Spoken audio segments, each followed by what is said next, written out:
अरे यहाँ समझ, तुम लोग वहाँ नहीं देगा, उसमें आवाज दे जाना। व्यंजन संधि का पहला नियम क्या है? व्यंजन संधि का पहला नियम कहता है कि किसी वर्ग के प्रथम अक्षर के बाद, किसी वर्ग के प्रथम अक्षर के बाद क हलंत, च हलंत, त हलंत, क हलंत, क हलंत, ये सभी जो है क ख का, च छ का, ट ठ का, त थ का, प फ का पहला अक्षर है, पहला अक्षर है ना। तो किसी वर्ग के प्रथम अक्षर के बाद, किसी वर्ग के प्रथम अक्षर के बाद अगर किसी वर्ग का तीसरा या चौथा अक्षर आएगा, तो तीसरा मान लो कि क क ग हो गया तीसरा अक्षर, और ये घ हो गया चौथा अक्षर, चो छ जो हो गया तीसरा अक्षर, झ हो गया चौथा अक्षर, तो डो हो गया तीसरा अक्षर, घ हो गया चौथा अक्षर।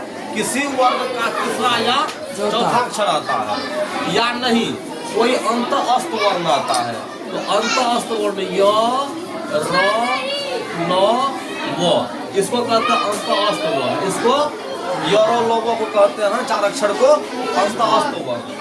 या कोई स्वर आएगा, स्वर मतलब अ आ हर से दीर्घ से लेके री ए ओ औ तक कोई स्वर आएगा। किसी वर्ग के प्रथम अक्षर के बाद अगर किसी वर्ग का तीसरा अक्षर या चौथा अक्षर या अंत अस्त वर्ण या कोई स्वर आता है, तो प्रथम अक्षर जो है उसके जगह पर, प्रथम अक्षर के जगह पर उसी वर्ग का तीसरा अक्षर हो जाएगा। तो क है पहला अक्षर, तो अगर क के बाद इसमें से कोई अक्षर आया तो इसका तीसरा हो जाएगा। क हलंत का हो जाएगा ग हलंत, चो हलंत का हो जाएगा चो छ जो हलंत, तो हलंत का हो जाएगा दो हलंत, तो हलंत का तो थ दो हलंत, इसको प फ बो हलंत, ऐसे हो जाएगा। किसी वर्ग का प्रथम अक्षर के बाद अगर किसी वर्ग का तीसरा या चौथा अक्षर आता है या अंतःस्थ वर्ण आता है या कोई स्वर आता है, तो प्रथम अक्षर जो है उसके स्थान पर उसी वर्ग का तीसरा अक्षर हो जाएगा, उसी वर्ग का तीसरा अक्षर हो जाएगा। अब जैसे यहाँ पर है दिक जोड़ अंत, दिक जोड़ अंत, तो ये तो है पहला अक्षर, वर्ग का पहला अक्षर हो गया, और ये है स्वर, अ हो गया स्वर। तो नियम क्या कहता है कि अगर प्रथम अक्षर के बाद कोई स्वर आएगा, कोई स्वर आएगा, तो प्रथम अक्षर के जगह पे इसी वर्ग का तीसरा अक्षर हो जाएगा। तो ये दहर्सी का रह गया, क हलंत के जगह पर ग हलंत रह गया, और ग हलंत में यहाँ पर जब अ जुड़ेगा ये पूरे को, ये इधर तो क्या हो गया, दहर्सी का ग हो गया, ये दो समझो, तो दिक जोड़ अंत क्या हुआ, दिगंत हो गया। अब ये सट है, तो टो हलंत, टो हलंत, टो हलंत के बाद आ है तो स्वर है, आ है तो स्वर है, तो टो हलंत का हो गया दो हलंत, दो हलंत का हो गया दो हलंत, और दो हलंत में आ जुड़ गया तो क्या बन गया, दा, तो ये हुआ सो और डा न, ये टो हलंत का टो हलंत, ये स्वर इसमें जुड़ गया दो हलंत, तो डा का हो गया, यहाँ पे नॉन ये है ही। उसके बाद दिक जोड़ गज, ये प्रथम अक्षर हुआ, ये तीसरा अक्षर हुआ, ये तो पहला वर्ग का पहला अक्षर हुआ।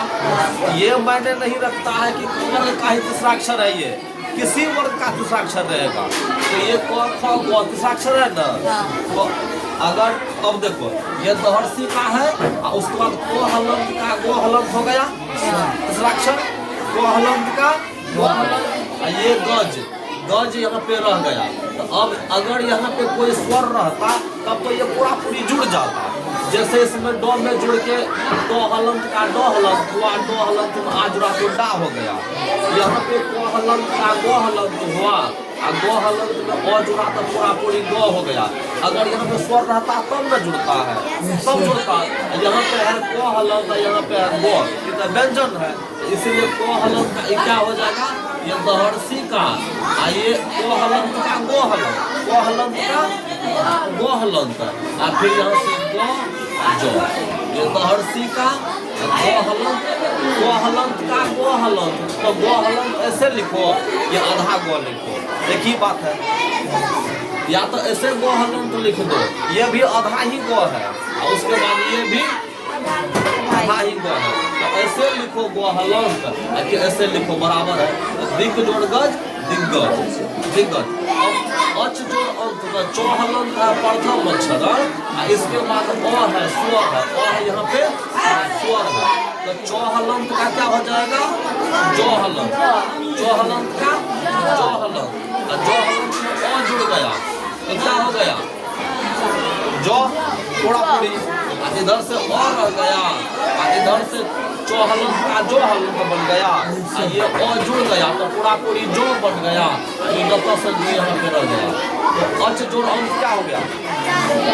अच जोड़ अंत अजंत, चौहलंत का जो हलंत, चौहलंत का बदल के तीसरा अक्षर, चौहलंत बदल गया तीसरा अक्षर में जो हलंत में, और जो हलंत में अ जुड़ गया, अ जुड़ गया तो जो हलंत जोड़ अ बराबर जो, ये और आ गया, ये जो हो गया, ये नब्बे से जुड़ गया तो अच जोड़ अंत हो गया अजंत। ये व्यंजन संधि का पहला नियम, व्यंजन संधि का पहला नियम। इसमें समझने में कोई दिक्कत बोलो? नहीं सर। कोई दिक्कत है तो बोलो, फिर समझा देते हैं। नहीं सर। चल ठीक है।